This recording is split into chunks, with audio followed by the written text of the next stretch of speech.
Plain versus polished, a tale of two juice wines. Welch's grape juice wine. Everybody's made a version of this, and there's a lot of ways to do it. Today, we're going to compare two different ways of doing it. One, it's going to be, you're an absolute beginner. You have no gear. You have no idea what you're doing. This is how you'd make it. The next would be a little bit more, I don't even want to say it's intermediate, but it's a little bit more. You have some of the gear, and you're going to use the appropriate methods. And at the end, we're going to compare them and judge them, see which one's better. We're going to start with the absolute beginner first. Yes. So let me get one of these out of the way, because it's a small area here. So now, why did we select this juice, Brian? We selected this juice because here's the ingredients. Grape juice from concentrate. That doesn't bother me so much. Some people don't like it when it's from concentrate. I don't really care. Filtered water, grape juice concentrate. That's the ingredients. And then grape juice, again, ascorbic acid, vitamin C, and citric acid for tartness. So we already have a couple of things in here that aren't necessarily the best things to use for fermentation, but they're very, very common. That's ascorbic acid and citric acid. Both of those are for color, mostly, to keep it looking the way it does. But as far as fermentation is concerned, they add acidity to the brew, which is something we don't necessarily want. Right. We want a certain amount, but not too much. So for this one, because we're going to do it right in this container. Right in this container. We don't need a new container. The reason why we're doing it right in this container is because this has been pasteurized. It even says right so on the bottle. Yeah. We know that it's just completely sanitary. all juices is the gist. are Yeah. pasteurized. That way we know this vessel is good to go. And I'm just going to dump out like a glass of this to make some room, because we got other stuff to add to it. That might do. Put that back on for a second.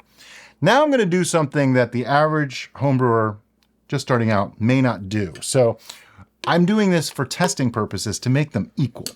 I'm going to take a gravity reading on it because I need to know what is the sugar content of this juice so I know how much sugar to add. Right. And with Brian doing this for you, if you use the exact type of juice that we're using, you won't have to have this equipment because you'll already have the information. Right. And I dumped out about 12 ounces. So you have like 84 ounces of this juice because this is a 3/4 of a gallon. Wow, that's actually pretty high. 1.064. By the way, the first step, we didn't mention it, is both of these, everything's going to be sanitary. Okay, everything's been sanitized. That's going to be touching the must. It's all been put into, what has it been put into, Derica? The red bucket of sanitization! Which is actually a big red bucket, about 15 gallons, that holds sanitizer fluid. Our choice is Star San, mixed to the manufacturer's directions. I'm going to spare you the gory details of the math, but suffice to say that I want to have a target starting gravity of 1.080, and right now I'm at 1.064. So that means I need about 3.5 ounces of sugar added to this in this amount in order to get to about 1.080. If you'd like to know how I arrived at that number, we actually have videos explaining how sugars interact and things like that that can actually help a lot. We can put a link in the description. All right, so once I have that on there, put a funnel in. This funnel is dry. It was not sanitized, but the only thing that's going to touch it is white sugar. So I'm really not all that concerned. And as I said, we are using plain white sugar. There's fancy sugars out there. I'm not using them for either of these today because we want to keep the ingredients more or less equal until it's time for them to be different. So 3.5 ounces.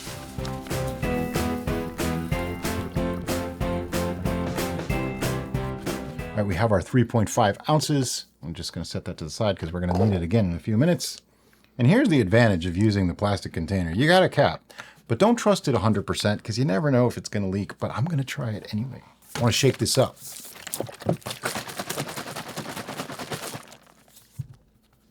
Like I said, don't trust it completely.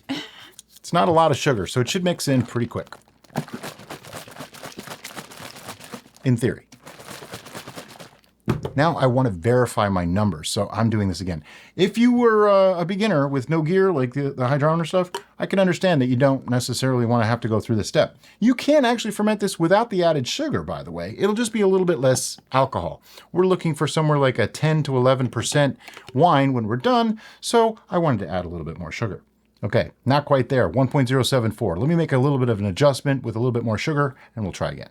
Okay, so now I'm at 1.080. I added about 0.3 more ounces of sugar, so that means 3.8 ounces of sugar altogether. No big deal. Pour my sample back in because everything was sanitized. We can do that. Some people don't sanitize these things and you don't want to pour it back in if it wasn't sanitized, you could get an infection and it could ruin the entire batch of wine. Next, for our very simple brew, we're going to be using Flieschmann's bread yeast. Now, bread yeast gets a bad rap when it comes to fermenting. I don't really understand why. It does work. It does the job. It does a good job, as a matter of fact. For this particular style of wine, I actually like it. I'm going to be using 1 teaspoon of this yeast. If you don't have the big container, I make a lot of bread too, you definitely can use the regular packet. I would just use like half to the whole packet. This isn't a huge amount of wine, so just a teaspoon should do. You don't even have to mix that in. It'll get there. Next is where we might deviate slightly from having no gear, and that's an airlock. But we need to see if our bung will fit. All right, so we have our bung, and it does fit. I was afraid it might be too small. And we're gonna put an airlock in there. Now, those items I think are the most basic necessities for brewing. If you don't have those and you don't want to buy them to test out if this recipe works, you can risk it. I don't like this method, okay? I don't want to recommend it, but I'm going to show you how to do it. That way, if you have to do it this way, you can do it more or less correctly. If you have the cap, if you just put it on like that, this is going to explode. It's going to like puff up really bad and could actually explode. What you want to do is make it super, super loose. Like it's just barely sitting on there. See how that's not even, see, I can just lift it right up. If you do that and don't touch it, what'll happen is as gases build up, it'll burp. Okay, it'll just pop that lid a little bit here and there. That will prevent fruit flies and other bugs from getting in, but it guarantees, or all but guarantees, that all your gases are going to get out. If you notice that it's not that loose anymore, loosen it. Loosen it, because what'll happen is if this foam gets up in there, it could stick to it, it could cause a seal, and you don't want that to happen. You want to just keep it literally that loose. But again, I don't recommend that method. The reason being is the fermentation process, the yeasts are converting the sugars not only to alcohol, but also to gas. CO2, and carbon gas dioxide. is going to create pressure and build up if it doesn't have a place to release, and then blammo. Yeah, blammo, exactly. Be glad this is plastic and not glass. But even still, better safe than sorry. It's like $3 or something for an airlock and bung. And the way airlocks work, it's kind of like a valve in your sink. It's going to allow the gas to push through the liquid, push, in this particular style of airlock, the cap up so that it can escape out the top. Mm-hmm. The water is going to prevent anything like those bugs that we talked about from getting back in and causing a problem in your brew, but still allowing the gas to escape. Exactly. That's the key. There's many different types of airlocks. All of them work just fine. If you don't have an airlock, but you do have some silicone tubing and maybe you have a bung, you can just put some silicone tubing in here and run it into like a mason jar or a glass filled with sanitizer liquid or water, and that will work as an airlock too. So at this point, this one is good to go. We're going to set this to the side, let it do its thing. Okay, so now on to contestant number 2, which is going to be a little bit more of a proper way of doing it. For that, we're going to be using a 1-gallon fermenter. We're going to be using a different kind of yeast and things like that. So here we go. We're still using the same juice though, and I'm still going to mix it up. We're going to make a little bit more of this one because there's no reason to dump some out if we're going to be using a 1-gallon fermenter because this is 3/4 of a gallon. But the first thing I want to do is hydrate our yeast. And to do that, I'm going to use a little bit of the grape juice. You can do this with water, but we're not adding water to this, so I don't want to dilute it. So I'm just going to use some grape juice. You look like you want to say something. Now, before we add our yeast to this, I'm going to suggest that we take a pH reading. Oh, you want to do a pH on this right now? Okay. I see where you're going. She's not wrong. This is another thing that if you're very, very new at this, you might not. But pH is a very easy way to fix a lot of problems before they start. We found in our experience that most of the time when we were coming into a stall situation, it was probably because our pH wasn't right. Like right now, the pH on this is 2.5. So what that means for the first brew is it's at a very low pH to start. Fermentation is an acidifying process, so this may run into problems. Not this one, the other one that's sitting over there, but they look similar. I'm like, where's the airlock? It's been one of those days, folks. So to solve that problem in this one, we're going to be adding potassium bicarbonate to this, which that does present an interesting conundrum here. I'm going to use a little bit of water to hydrate our yeast because I don't want to have to worry about it. Okay, fair enough. So that's what we're going to do. So I'm going to put this right into our fermenter because we are still going to use this juice. Yeah. I was wondering about that. Yeah. You know, sanitizer. Everything's been sanitized. We're just flipping water and liquid everywhere, you know. Okay, so since the pH was way too high, I don't want to put yeast in there and potentially harm our yeast. So instead, I'm going to do this with water. And what I'm going to do is add a little bit of Go Firm. This is kind of like Flintstone's vitamins for your yeast. Really, really inexpensive thing. We've had this same container for a while now. I don't think I've even used 10% of it. Yeah. So I'm just going to use 1/4 teaspoon and drop that right into that water. And that's why it takes so long to use it all up, because it only takes 1/4 teaspoon at a time. For a gallon. Yeah, if you're making more than a gallon, you might want more. And then we're going to be using a wine yeast today, and this is Premier Classique. It's a pretty good performer. It works well for keeping fruity blends and things like that nice. It's good at holding color. So for this wine, that actually makes a difference.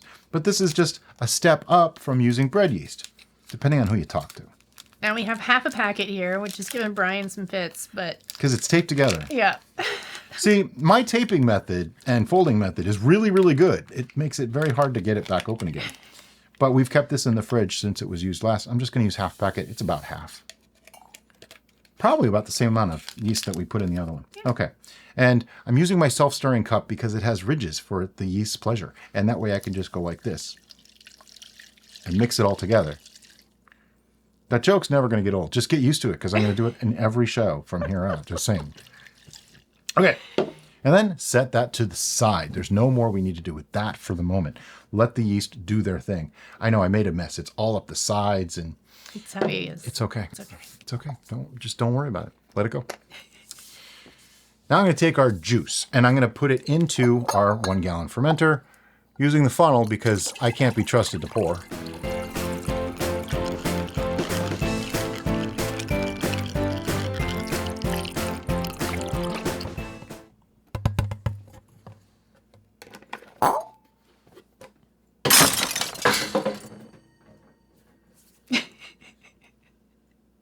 Okay. I know what you're thinking, but that's not even like full. It's only like 3/4 full. Yep. And that's totally fine because this is primary fermentation. It doesn't matter. If anything, it'll save it from getting all up in the airlock and making a mess. We're starting to realize that maybe using an oversized container for primary is a good idea because we've had quite a bit where they made a mess. But now we need our sugar. Oh, right. We have to add sugar. And just like I did before, we know that this juice is 1.064 original gravity. I did some math. Comes out to about 4.1 to 4.2 ounces of sugar. So I'm going to err on the side of caution and put in 4 ounces and probably have to add 0.1 or 0.2 ounces afterwards. If you're curious why it needs more than the other one, this is a little bit larger batch. We dumped some out of the other one, remember? Not this one. 4 ounces of the same sugar, by the way. Now, we don't have our cap because we moved it into our vessel, but we do have this, which we like to fondly call as our thumb saver bung. It's just a solid bung. It's not drilled. And that way you can plug it up and shaky shaky. Shake the bejesus out. Now, it's only 4 ounces of sugar, so it shouldn't be too bad. And let's be honest, the real reason we don't have the cap is because we threw them away a long time ago. And the ones on these, the caps really didn't seal very well. They don't seal very good for this anyway. Big mess. Now, I'm actually going to oxygenate this because I can. In the original, the basic one, we didn't really worry about oxygenating it, but some happened anyway just from mixing it up. Yep. In this one, I want to make sure I do. This is one of those little things that makes a difference. But does it? We'll find out later. Dun, dun, dun. Yeah. Okay, there's about no way that is not mixed up. All right, so now it's time to take a reading. Yes. Let's see if I messed up. We are. I erred on the side of less sugar than more sugar first, just in case. Because I can always put more in, but I can't take it out. 1.072. Let me add a little bit more sugar. Try again. Told you I was going to have to do that.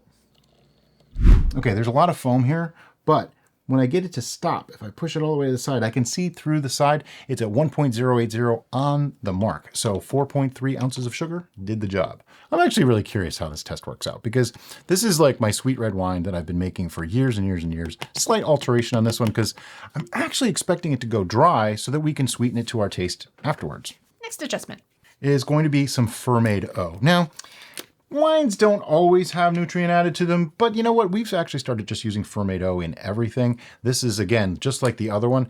I've been using this same package for months, like a couple of dozen brews, because I only use half a teaspoon at a, yeah, I just had to check. I only use half a teaspoon at a time. It says a quarter teaspoon at the beginning and a quarter teaspoon a couple days later. We front load. I go simple, you know, just one loading and you're done to go. Good, done to go? What the heck? I'm getting my mix all talked up today, just so you're aware. All right, so I'm done. I'm just going to give that a little bit of a swirl to get it into the liquid. We have to adjust pH still. Yep. That's what you were thinking of, wasn't Yep. it? Get in there. You're All right, see, this is why I like using a larger container than we have liquid for, because all that foam isn't even a problem right now. All right, but you're right. I do need to check pH. For that, I need the baster. Oh, you need the baster. Yeah. And we checked pH earlier, but I want to check it now with all the adjustments that have been made. This is the approximate amount of liquid that we're going to have. So, you know what? No, I don't. I know it's way too acidic. Let's add some buffering agent first. And by buffering agent, I mean potassium bicarbonate. You can use potassium carbonate. You can use potassium bicarbonate. You can use calcium carbonate. You can even use sodium bicarbonate, which is also known as baking soda. But it's the least preferred because it could leave more of a salty flavor. I have learned that, you know, start small and work from there. So we're going to do a half. It's kind of granular. It's like rock salt sometimes, just sticking together. I'm going to start with a half teaspoon, waiting for the volcanic eruption. It does that sometimes, not this time. Because once you go too far, then you have to now acidify it again. I don't want to have to go back and forth and back and forth. I'd rather just add it a couple of times, smaller increments to get it right. Now, I know somebody's going to say, but you already changed the recipe. This is a different thing. You are right. It is. But these are things that someone with a little bit more experience of brewing would be doing that someone who just started out wouldn't be. So does it make it better? Does it actually make a difference? We'll find out. I do like that it's actually changing the color. Yeah. It's turning it kind of blue. It's like the butterfly pea does that, how it changes with different acidity. Yeah. It's totally blue in the middle and pink on the outside. It's like, I don't know how well you can see that, but it's totally like blue in the middle and pink on the outside, and then there's like a strata of blue down the side. It's just kind of crazy. I don't know if I mixed that up well enough though, so. Okay, so added the buffer, mix it up real good, because if you don't, you might get a false reading. You know, I'm not saying that we just did that off camera and got a bad reading and are now mixing it up properly, but it could happen. And I think we're still in the acidified area, but getting closer. It's like between 3 and 3.5 now. So yeah. I'm going to say another half teaspoon and we're probably good to go. Whoa. There's that gas. It just let off some pressure because that's the gas being expelled from the chemical reaction. The chemical reaction. Wow, that's amazing. I'm going to mix that up a little bit more. See if I can do it again. You ready? There it is. My hands are getting sticky. When you do multiple readings like this, you want to fill it up, squeeze it out, fill it up, squeeze it out, or you have to sanitize it in between every time, which is kind of a pain. So instead, just make sure it's fresh sample each time. Oh, that is still, well, it's starting to look a little bit more green. I'm thinking another half teaspoon. Yeah. This is some greedy stuff. Yeah. All right, because there's no way I didn't mix it up enough this time. 1.5 teaspoons so far. But as you recall, when I read the ingredients, there's ascorbic acid and citric acid in this juice. So I kind of had a feeling this was going to happen. That and Derica reminded me we needed to do it. Okay, if it starts to do that, you want to be kind of careful because it could totally foam out of the mouth of your fermenter. I mean, look at how much foam that made. I am so glad we did this with only 96 ounces of liquid at this point. Otherwise, we would have a mess. Do you feel like you mixed it enough? Yes, Okay. because I don't want it to foam more. We'll find out, won't we? I think it's going to be fine. I'm going to say that's between 3.5 and 4. Yeah. I'm afraid to add more I'm happy with that. because at a certain point, it'll start flavoring it. And I think 1.5 teaspoons in a gallon is probably about my limit. Okay, so last but certainly not least Is our yeast, and it's foamy. It worked up a froth, you might say. And since these things are not great for pouring from, but they're great for mixing from, I'm going to use the funnel. But I want to stir it up real good so that I don't have to worry about it, because I have nothing to rinse this with afterwards. So I just have to make sure that as much get in here as possible so that they can all fulfill their destiny. See, now this is terrifying. I only got it halfway in there. I know. Now that foam will go down. Yeah. Okay, it's all in. Do you want to use the base stir to get a little bit Nope. more of it? Nope. Nope. Okay. We're good? We're good. We're good. We're good. We're good. All right. Airlock. We need an airlock. Bong and airlock going in. We explained what they do before. This is just a different kind of airlock. They both do the exact same thing, though. They let out the gases and keep out the bugs. This particular one is easier for you to see the action Inside it. Yeah. In the airlock. I words. like this kind better. Yeah. Just saying. So the gas is going to push through this cavity, push all the liquid out of this into this side, and then go bloop, bloop, bloop. And if that doesn't stay in, you can just stick a rubber band over the side and hold it, but it looks like it's going to stay pretty good. So all that's left now is for me to find a piece of tape to put my note on here, stick these both in the ferment station, and we'll be back to show you the next steps in their fermentation journey. It's been 1 week, and what a week it's been, first off. This particular brew, which was The proper brew, intermediate, slightly more advanced. was a very messy fermentation. It really was. Now, I want to tell you a little bit about what happened, too. First, this blew out through the airlock. This one, you can see there's a little discoloration in there, so it got up in there, too. But some things that happened through the week is this one didn't touch it. Let it do its thing. Treated it like a typical, I hate to, I'm not trying to be insulting in any way, but a neophyte, someone that doesn't know anything about what they're doing. They would not probably mess with it, or they might mess with it too much. So I just figured, let's just leave it. This one, though, I gave it some swirls, tried to degas it a bit, and it seemed to help. But I noticed, as of today, neither of them have any activity. This is very interesting because I surely expected the proper one to finish a little sooner, but doesn't seem like it at all. That said, we don't know, so let's give some checks. First, the true beginner, crude, rustic way. 0.996. That's impressive. It's pretty gassy too. There's some bubbles in there. I am going to just pour this right back in carefully. Everything was sanitized. Put the airlock back in. Ready to go. Going to set that to the other side. All right, now the proper one. That airlock's been cleaned out a few times. We actually had a blow-off tube on it for a little while. If you don't know what a blow-off is, it's when you take the airlock out and we stick a piece of tubing in there, and that goes into like a mason jar filled with water, sanitizer fluid, that sort of thing. It helps to clear the airway, so to speak, and lets things flow more freely. 0.994. So it didn't go much further, but both of them went into the dry zone, you might say. However, what we're going to do, for the sake of consistency, is we're going to let these sit for another week. So that's why I'm replacing everything back in. We're not going to rack them or anything like that. It's a good idea, even if you think fermentation is done, to let them sit for another week or two. Let the yeast kind of clean up after themselves. There's a lot of compounds and things left after fermentation that the yeast will actually get rid of quite a bit of it if you just let them do their thing. So there's something to be said for waiting and being a little bit patient, which I have trouble doing myself. So I understand. But you know what you can do? Start a new brew. No worries. Anyway, these are going to go in the ferment station. Ow! Oh, that hurt. Anyway, these are going to go in the ferment station for another week.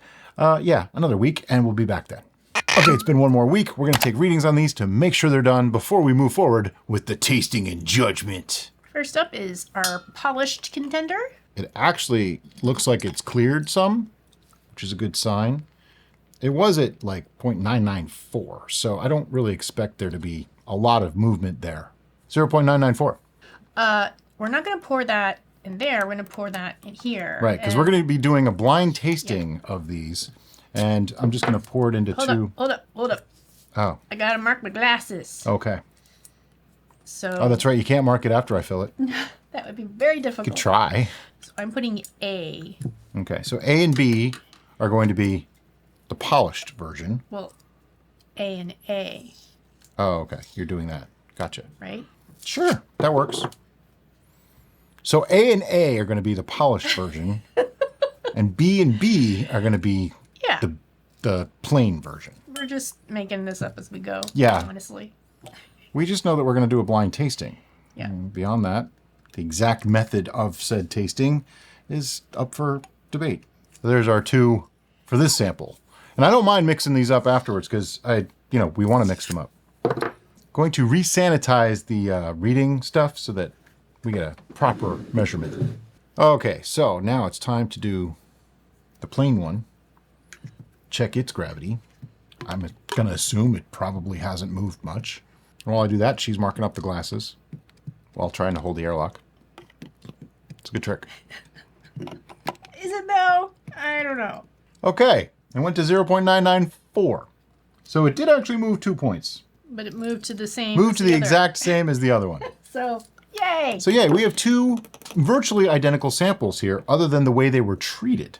Which, right there, that makes this interesting because one of them had all the fancy stuff. The other one This one had had all the fancy stuff, and this one had nothing, and even had bread yeast. Yeah. I'm not making any claims or saying this is definitive in any way, because it's totally not. One test does not prove anything. We just did this just to see, because this particular recipe, the sweet red wine, which this is not going to be sweet, is one that I've always made with bread yeast that I felt came out better with bread yeast. So I'm kind of verifying that, testing that, however you want to see it. All right, so give me one of these. You get one of those. I was going to get these out of here. Oh, okay. Part of what came up was, do we sweeten this? Do we not sweeten it? Because I just said, this is my sweet red wine. I'm just moving these around. I don't really know what's what anymore. Because if we sweeten it, that can hide different characteristics that we may want to actually come through. We want to know what's what. We want to, know if there's a difference. I'm going to say these are probably mixed fairly well at this point. Do you have any idea which one could be which? They probably do. I don't.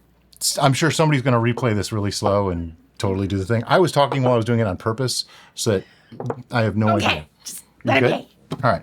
So I would say what we should do is go through and drink them all. Did you ever finish your thought about why we're sweetening or not sweetening? Yeah, because if we sweeten it, then we mask things that could be differences, and we want to actually experience those differences. Right. I was distracted. I have some thoughts, but I'll wait until after we're done Okay. with this. So, are we both tasting from the same? I don't need. We're both going to taste everything. Okay, so I'm going to taste and you're going to taste. Yeah. Okay. And then we're just going to try to figure out which two are the same in each side and which is which. Can we tell a difference? It's going to be very dry. I'll tell you that right now. Clarity-wise, though, like this one is really nice and clear. I have no problem with it being dry, honestly. That's a nice wine. Yeah, it is. Really nice bouquet on the nose. Good Concord grape. Should got a I good- cleanse? If you want to. Everybody says you should cleanse your palate in between. I don't, because then I miss what I was tasting before. All right, well then I'm going to do this one first. It is a pretty wine. Compared to that one, what do you think? Tastes a little subdued to me. I was getting hints of chocolate on the aroma of this one. Not on the palate, but on the aroma. Yeah, I see what you're talking about. A little bit different on the nose. I wouldn't say it's a huge difference, but there is a difference. I just need a quick sip. So right now we're thinking these are different, Maybe. but we I don't don't know. I know. There you go. I'm not gonna cleanse. I'm forgetting about cleansing. I'm thinking that's the same as the first one. I think you're right. All right, so we're gonna put these two together, just for now. And by the difference is these two seem a little more bitey, like a little more acidic to me, a little more bright in the flavor versus a little bit subdued. How's this one? Now I'm confused. No, that's a little more subdued. It's more like that one. They're actually quite similar. The differences This are one feels even more subdued than that one, which I know is not appropriate. Yeah, it does. Now I'm questioning my life choices. Your life choices? I was just being silly. I say those two are the same. Oh, this is hard. As you can tell, we are unsure. Yeah. And to me... And I know somebody's going to say, oh, you guys must have horrible palates if you can't tell the difference. Well, here's the thing. They are so incredibly similar. We've done side-by-sides before, so hopefully our credibility stands. But wow, they are really, really, really similar. Like, I'm dubious. Like, I would think that they were different. Like, it was all from the same fermenter if I didn't pour them myself. The differences are subtle enough that it's making this very difficult to determine. Now, I drank the leftover, well, I attempted to drink the leftover grape juice, just the grape juice by itself. And if you remember when we tested its pH was like stupid acidic. And just drinking half a mug of that grape juice by itself actually upset my stomach. It gave me acid reflux, which doesn't normally happen to me. So I was shocked first by my own reaction to that, and also the fact that our hypothesis of pH being such a deterrent for creating or for fermentation and being more commonly the culprit for stalls, and then This just blew it out. Yeah. I just said, nope, we don't even care. In this instance. Now, is it that bread yeast doesn't even care, but fermentation yeast, like that's designed for fermenting beverages, cares? I don't have an answer. These two are not the same. We're I get running low. Punchy fruity on that one up front. Okay. Those two. And this one is mellower up front. Mm-hmm. And so is that one. I think these two are the same, and those two are the same. Now, the question is, and this is opinion and a guess, which is which? I am going to say that is And this is the punchier, fruitier? the unadulterated. It's either polished or plain. It's plain. That's the plain. And that's the fruitier, brighter one? Yep. I'm going to agree with you, because I think that's what was the difference before when we didn't test it on camera, but we did actually do a bread yeast versus a wine yeast for that sweet red wine. Yep. Okay, and it was AA and BB. AA is the polished one, correct? Yeah. Yeah. Well, These are A's. these are B's. So, yeah. So we got them correct, but we guessed the wrong one. No, B is... Oh, that it. Oh my God, we got it right. We got it right. So these are both A's, these are both B's, and this is the one we made with bread yeast. Actually a little bit nicer than the one made with wine yeast and Go Firm and Fermento. And we didn't adjust the pH, Nope. so it retained that punchy... That bright acid punch.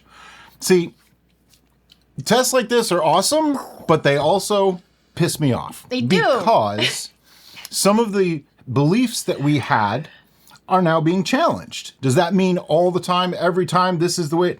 No. This is in this exact instance. Also, I want to say something. We're talking less than 5% difference between these. Yeah. I mean, you saw how much trouble we had just to determine a difference. Like I said, punchy, fruity, and more subdued. It's like... They're both punchy, fruity. They're both punchy, fruity. But the subdued is like a few percentage points just different. A skosh less up front than that. You had to sample it 4 times to see a difference side by side.